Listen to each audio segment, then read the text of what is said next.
Non veg curries తో white rice combination మీలో ఎంత మందికి ఇష్టమో కామెంట్ చేసేయండి. నాకైతే ఆ కాంబినేషన్ అస్సలు నచ్చదు. నాన్ వెజ్ కర్రీస్ తో నాకు వైట్ రైస్ కంటే కూడా దోశ, ఇడ్లీ, చపాతి లేదా biryani, bagara rice, colour rice ఇలాంటివి బాగా నచ్చుతాయి.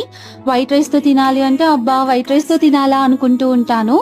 అందుకే ఆఫీస్ నుండి ఇంటికి రాగానే ఎంత టైర్డ్ గా ఉన్నా కూడా బిర్యానీ కుక్ చేద్దాము అని చెప్పి స్టార్ట్ చేసేసాను. మనం ఎన్ని వర్క్ టెన్షన్స్ లో ఉన్నా, ఎంత టైర్డ్ అయిపోయినా ఇష్టమైన ఫుడ్ తింటే అన్ని మర్చిపోతాం కదా. అందుకే ఎంత కష్టమైనా ఇష్టంతో mutton biryani and mutton curry prepare చేశాను. బిర్యానీ ఉన్నప్పుడు రైతా లేకపోతే ఎలా చెప్పండి, అందుకే అది కూడా ప్రిపేర్ చేసేసాను.